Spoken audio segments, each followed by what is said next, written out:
Nama saya Tirsa Lianora Soretiva, saya dari kelas 12 IPA 2. Di sini saya akan mempresentasikan tentang materi evolusi.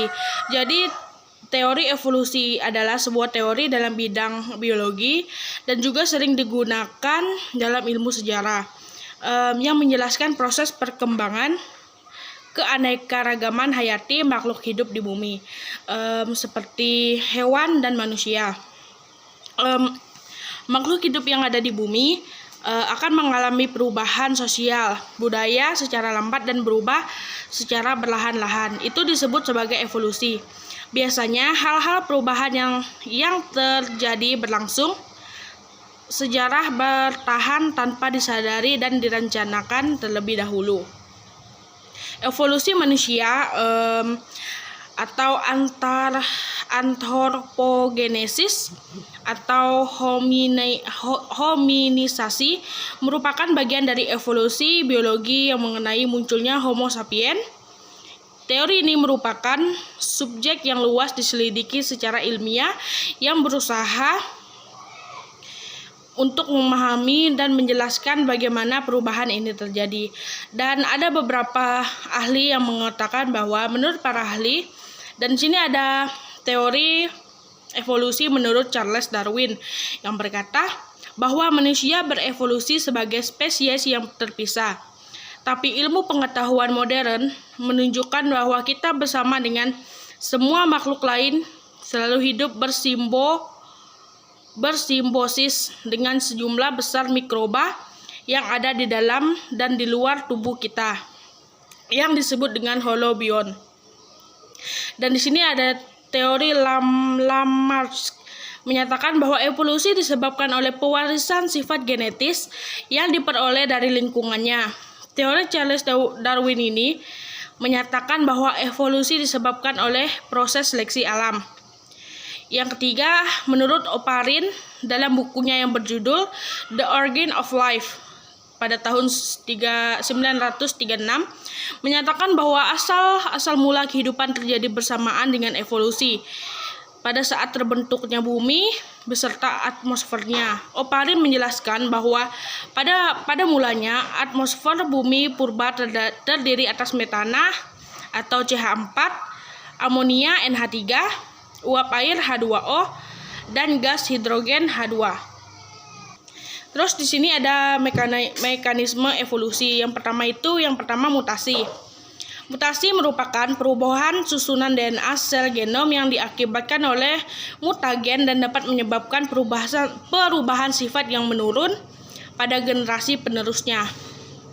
Yang kedua, seleksi alam. Seleksi alam merupakan proses di mana mutasi genetik yang meningkatkan keberlangsungan dan reproduksi suatu organisme menjadi lebih umum dan tetap dari generasi ke generasi suatu populasi. Kondisi tersebut menyebabkan kompetisi antara organisasi untuk berproduksi dan bertahan hidup. Yang ketiga itu ada migrasi. Jadi migrasi adalah perpindahan spesies dari suatu tempat ke tempat yang lainnya. Migrasi akan membuat spesies beradaptasi dengan lingkungan yang baru. Hal ini menyebabkan kemunculan generasi-generasi spesies yang berbeda dengan nenek moyangnya, asal-usul spesies tersebut. Jadi di sini ada bukti evolusi. Jadi yang pertama bukti evolusi itu ada fosil, hologi organ, embriologi, biokimia, seleksi alam, variasi biografi, dan 7 ada organ sisa. Dan yang di sini ada prinsip-prinsip pokok dari teori evolusi Darwin adalah sebagai berikut. 1. Manusia ini atau makhluk hidup bervariasi. Yang kedua, spesies yang berkembang sekarang adalah berasal dari spesies yang hidup dari masa lampau. Yang ketiga, evolusi terjadi melalui seleksi alam. Jadi Lamarck ini membuat suatu contoh. Yang pertama ini perubahan disebabkan karena adaptasi terhadap lingkungan. Jadi dia ini menggunakan kayak jerapah. Saat pohon itu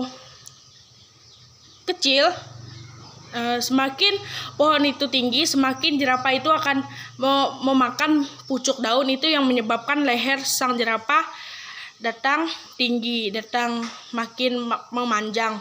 Sedangkan August Weismann itu perubahan yang terjadi pada sel tubuh tidak diwariskan. Jadi saat tikus berekor panjang akan dikawinkan dengan tikus berekor pendek. Saat mereka dikawinkan, tetap tikus yang akan dilahirkan itu tetap ekor panjang, karena tidak ada pewaris yang dijadikan pada teori ini. Yang tiga ada teori Charles Darwin, yaitu makhluk hidup dalam suatu populasi bervariasi. Evolusi terjadi karena seleksi alam. Sekian video presentasi evolusi dari saya, kurang dan lebihnya saya mohon maaf. Sekian dari saya. Selamat sore dan terima kasih.